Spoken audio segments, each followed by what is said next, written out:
happy to be here. Thanks, Paul, for inviting me to come in and talk a little bit about what we're doing between Pork Board, AASV, and National Pork Producers Council to try to address the next emerging disease. If SHIC is the eyes and ears for the industry and identifying those things that we need to pay attention to, then you need to have folks that focus on trying to figure out what you do with that information.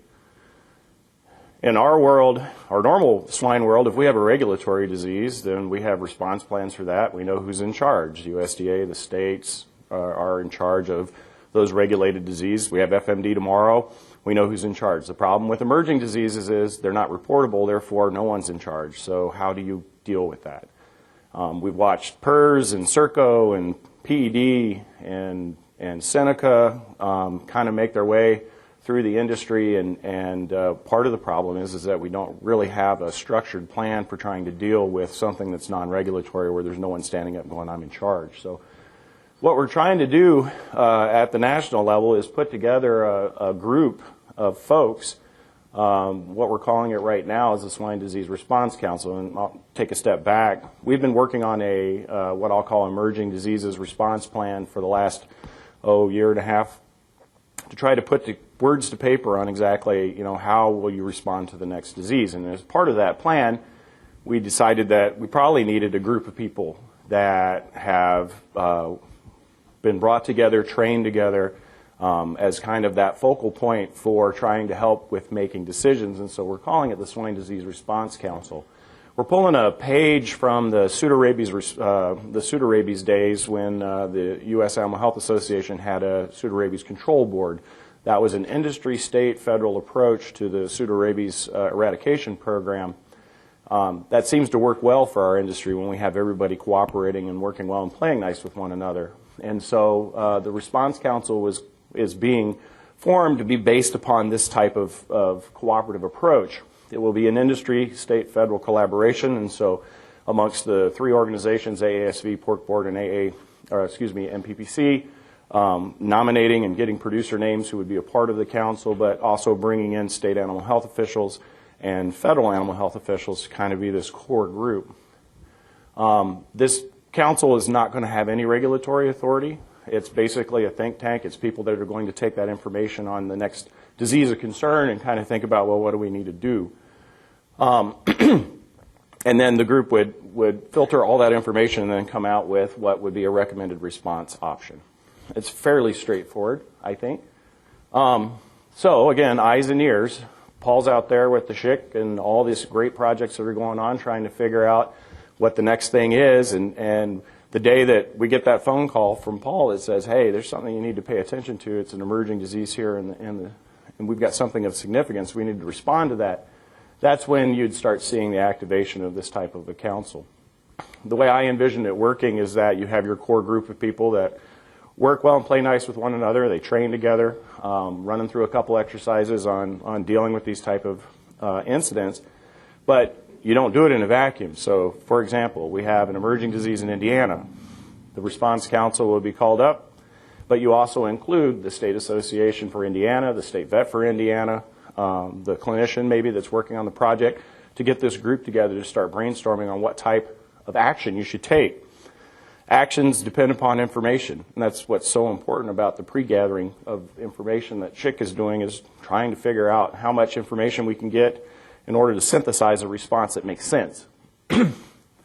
So, for instance, one of the things that got established with PED that's really awesome is a rapid response team, and Paul's been working on that. So we have something in Indiana, it's brand new, it's something that, we should pay attention to this. Paul has the ability to basically take these response teams and send them out. Now, it's kind of a modified foreign animal disease investigation in which you pull in folks that kind of know how to do these investigations, but you add in expertise. So it's something where you've got a lot of smart people looking at a problem and trying to figure out, all right, what do we need to get? What type of information do we need to have? How do we package that and push it forward for action? So if we have an outbreak in Indiana, we get some rapid response teams on the ground. They're doing their work. Swine Disease Response Council will then be pulled up. In the plan for the Swine Disease Response Council, we've had to break it out into kind of actionable areas based upon a type. All right? So here's the outbreak, here's the information. These guys get on the phone, and with that information, you try to type the outbreak. Type 1 outbreak, we're calling it a short-term disease control strategy. There's actually a long paragraph in the document. I didn't want to read that to you. So a type 1 would be something where you've got something brand new. Let's say it's isolated in a finisher somewhere. You've got a high level of confidence that it probably hasn't spread. When you get into these short-term disease control strategies, that could be a depop. That could be disposal, that type of strategy there. Again, the type of information you get, is going to help inform on whether you've got a chance for a short-term disease control strategy, or you go into what a type 2, which would be a medium, and then type 3, which is what I'll consider PED was a good example of. It was the long-term. When PED hit, we had no tools. And then we had a lot of really smart people at the labs put those tools together. And then we finally had that base of tools that we needed in order to handle this outbreak.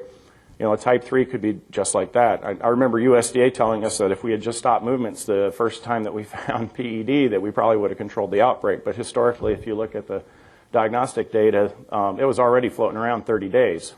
If you got a disease that's disseminated to 7 different states and 20 different systems in 30 days, you're not going to stamp it out. You're not going to do a type 1. You can't. What you do is you make yourself feel good like you're doing something, but you're not. You're actually causing problems, in my opinion. So we tried to put the plan together to have response options like a cookbook. So if we have an emerging disease that's brought forward as a disease of concern, there's a lot of different things you can do. You could have a no response to it. There's maintain a situational awareness, or you refer it to somebody else to deal with. Those are our passive response options. If you get into active response, you've got voluntary reporting. You have mandatory reporting. We start getting into more of the regulatory side. You could develop diagnostics, biologics. You could do field studies, coordinated surveillance. All of these things you can pick from based upon the information that you have. Or we have other ancillary activities where you're making a policy change for domestic policy on a disease, education and research opportunities, or even a certification program. And so what we tried to do is put together those options in like a cookbook. Pick one from column A, one from column B, and one from column C. You don't have to do it that way, but it basically gives people something to work with on developing a plan. So with this type of strategy, what we're hoping for is that you have the ability, based on the new information coming in, to be able to adjust and respond.